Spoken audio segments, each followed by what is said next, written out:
Good morning, Chief Andre Sales, City of Beloit Police Department. Unfortunately, I'm meeting with you again in the 24-hour span in regards to senseless acts of violence in the City of Beloit. There have been 3 different people who have committed 3 different crimes over a span of 81 hours in the City of Beloit. Their accountability, or the lack thereof, isn't a reflection of the City of Beloit as a whole.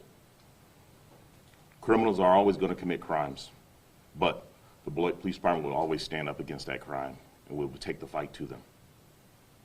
Last night's incident that occurred at Beloit Memorial High School in the parking lot did not have any active students involved in that. I want to make that clear.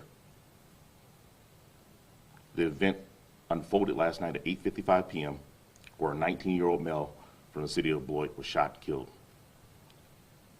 Beloit Police Department had a school resource officer working the basketball game at the high school and was notified of shots fired in the parking lot. The SRO immediately responded outside to the parking lot and notified officers in our patrol division over the radio, where they quickly responded to this scene. Evidence of a shooting was located in the front parking lot at Beloit Memorial High School. The victim was not on scene at the time. A short time later, a call came in from Beloit Memorial Hospital of a gunshot victim who was dropped off at the hospital. He later died from his injuries at the hospital.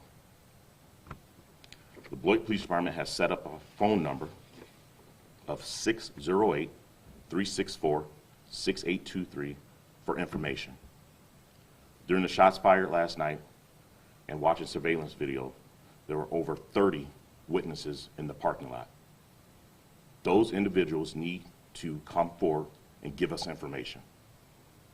My department and myself are growing tired of the people who are refusing to talk to us. If that was your loved one, you would want somebody to come out and talk to you. It is absolutely ridiculous that we have 30 to 40 people who witnessed a young man lose his life and refuse to talk to us. The culture of the no snitching needs to stop. And we need to come together and unify as a community to stop this senseless acts of violence. At this time, I'm going to let Dr. Keyser, the superintendent of the Beloit School District, come up and give a few words. And then I will come back at the end and take questions from you all.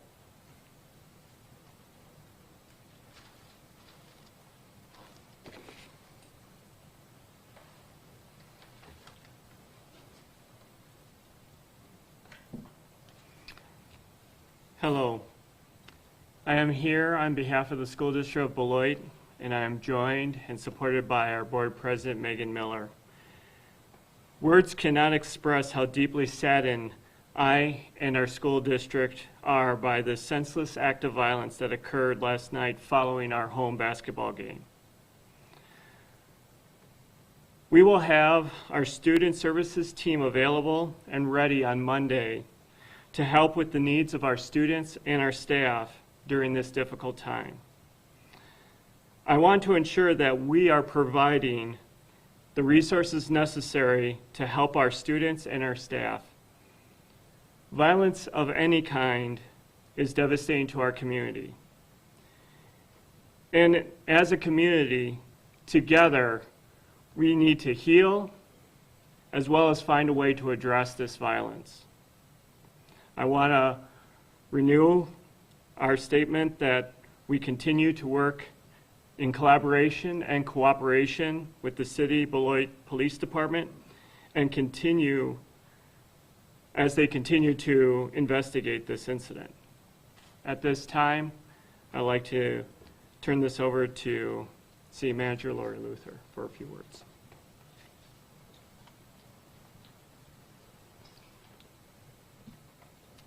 I'm here today in support of Chief Sales, of our detectives, and the entire Beloit Police Department. We are tireless in our pursuit of justice.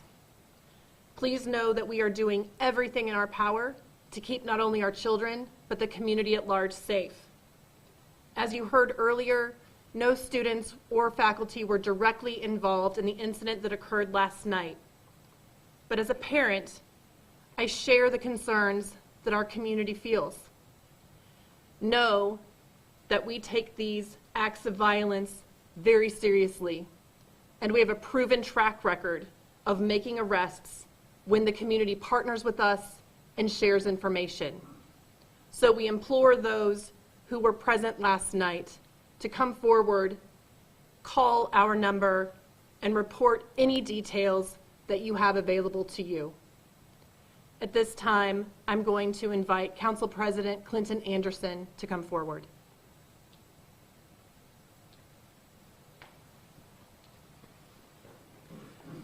Thank you, City Manager. Let me start by saying that the acts of violence we've seen over the last several days are unacceptable and do not reflect the community at large. I'd also like to thank our City of Beloit Police Department, our chief, and the rest of the team. The amount of work that they've had to do to deal with 3 homicide investigations is immense, tiresome, and a challenge for them and their loved ones. I'd like to encourage our residents to come forward, speak out, and do more than just talk. Let's actually help reduce the crime, stop the crime in our community, because we can't lose another life to senseless violence in the city of Beloit. I think at this time we'll have Chief Sales here for question and answer.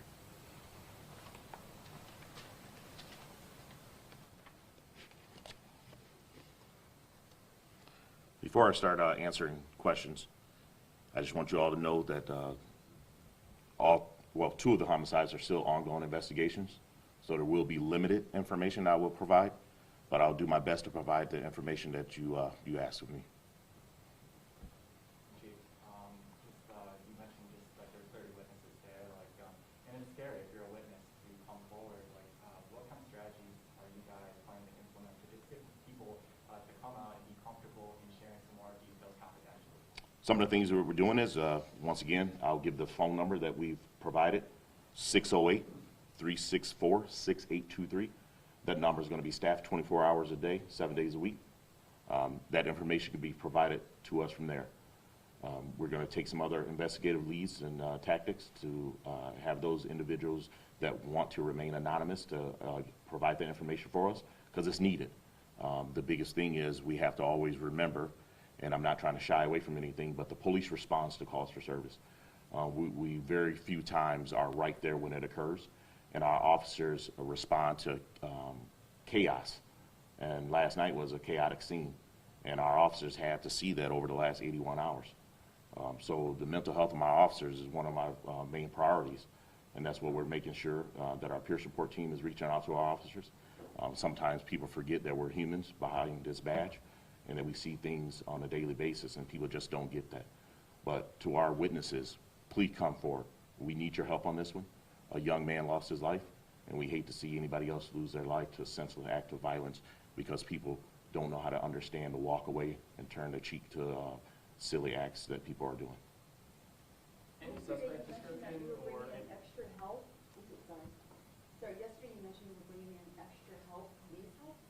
If you could talk a little bit about that, is that more patrols or what does that mean? Yep, we're doing some more directed patrols. Our officers are stepping up to the plate, and once again, I'm going to tip my cap to them. It's very easy for some people not to show up to work, but our men and women in our police department continue to come in every day.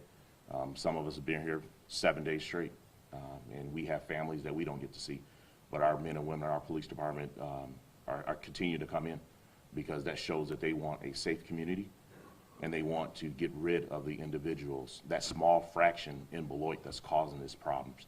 We want to target those individuals. People are going to take that and say, oh, now that he's targeting people. We're going to bring the fight to him.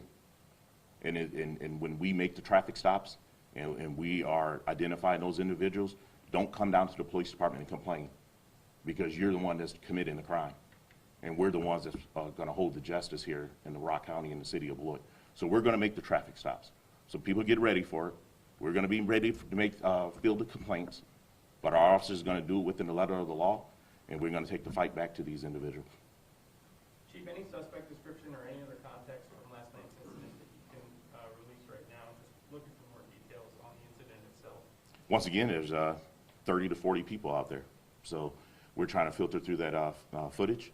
8:55 p.m., so it's kind of dark, so we're trying to get the right description out of that suspect to make sure we have accurate information and we don't have people going after individuals that may not have been involved in this. And there are active leads you guys are following up on right now?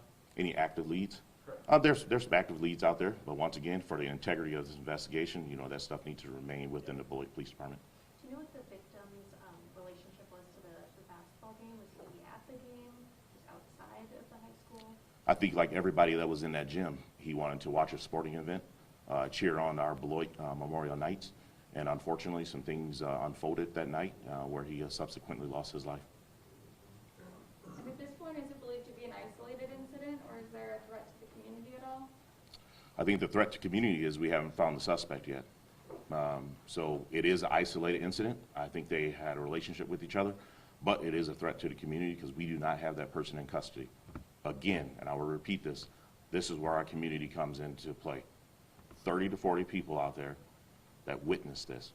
I've gotten calls ever since this has happened, and I'm tired of, well, my head was turned. Well, I was looking in this direction. That's not going to cut it. Somebody's seen it. We need to deal with that. You've talked a lot about that in the past, of that people not coming forward with information that see stuff. That fear of retaliation, how often does that get in the way of you guys being able to do your job and find the person responsible? Everyone has fear, but we have to realize that every time that we've had a cooperating witness, those individuals have not been retaliated against. So please understand that we have 100% accuracy where people are not being retaliated against due to the senseless acts of one or a few people in this community. Chief, one of the questions and a lot of the concerns going around in the community right now is that the officer at the school actually asked for backup and that there was no backup available for him. I remember at that same time there was a lot of cop cars running back and forth park, bailiffs around that whole area right there. Is there a reason why, is it true, first of all, that he didn't have the backup to be able to be available to him? And was there a lot of other things going on at that same time that made that also not be a help to him at that time? The officer had backup. They responded to the scene.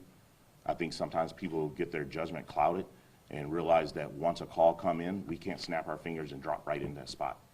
This is not a video game where we can respawn and get there at that moment. Officers have to respond to locations.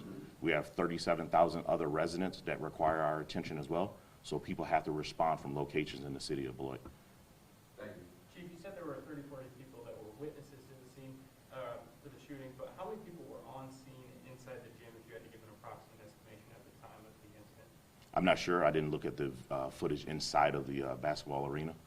My focus was the foyer of the Barkin Arena and then the immediate area in the parking lot.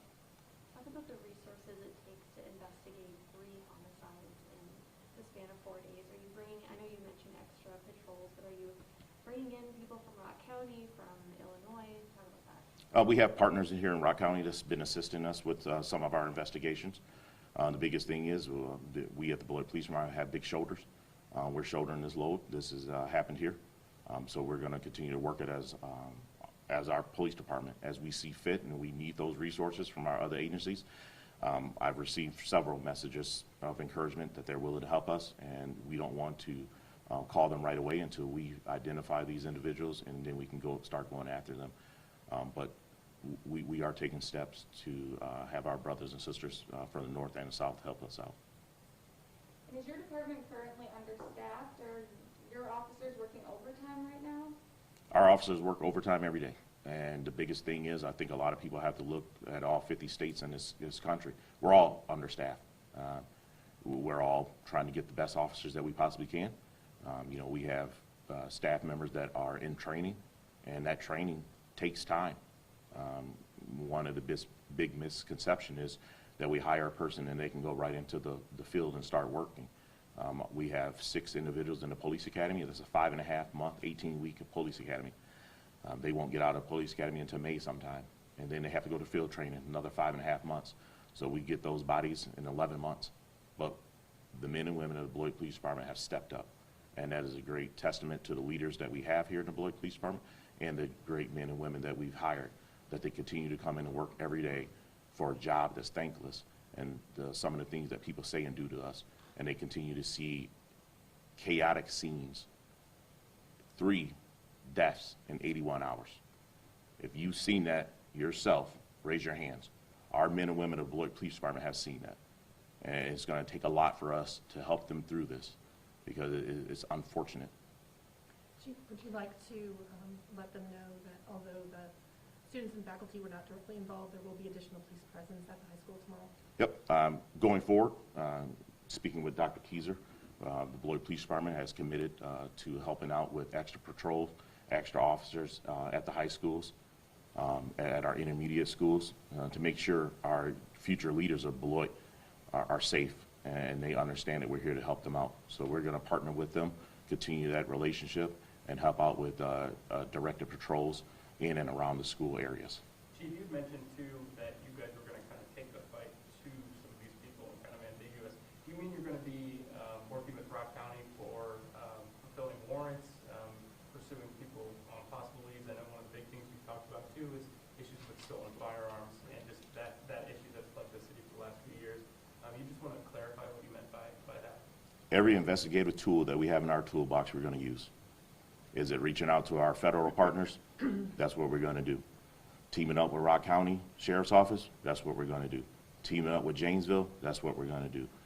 Teaming up with Winnebago County, because a lot of this crime is crossing over to our state borders, working with them and creating that collaboration with those other agencies to take the fight to those individuals.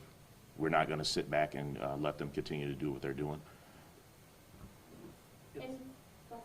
It's still your first year on the job. What has it been like to take all this on? It's been challenging, but at the same time, though, once again, I have a great staff with me. We hold each other up. We talk about a lot of things. We have great meetings with each other, so therefore we can bounce ideas off each other. Once again, I've always said this, it's not a me department, it's a we department. And we're continuing to hold each other up and help each other out and make sure that we're all okay, and we're all coming up with the great ideas that we can to help our police department and our city. Chief, you know about any community listening sessions coming up where we can have the police department, the actual city council, and the school district together at the table with actual community members? I don't have any dates, but we got some things in the works. One clarification, I think I'm a bit confused. You talked about how the incident had nothing to do with staff or students at the school. You must have some suspect description then to know it could not have been a member of the staff or school who was the perpetrator. How do you know for sure that the staff or the students had nothing to do with it? Some of the investigative leads that we've gotten indicates that it's not a person that was a student in Beloit high schools or any other high schools in this area. It is an adult male. We're working on to confirm that. We're not going to release too much information just because, once again, that information gets out and that gives that person a lead. But older adult male? Yes. I wouldn't say an older adult male, I'd say an adult male. High school. Yes. And so they were not a current student, but not a former student either? The victim is a former student. Sure, but the perpetrator. Some of the names that we've gotten in charge of the perpetrator is not a student here. I think we're going to wrap it up. Sarah, Have they been identified? Has the family been notified at this point? I'm not going to go into that information. It's less than 24 hours that family's grieving and so forth. But once again, like the city manager said, we're going to wrap this up so therefore we can get back out and get boots on the ground and start doing what we need to do as a police department. Thank you for your time. Thanks, Chief.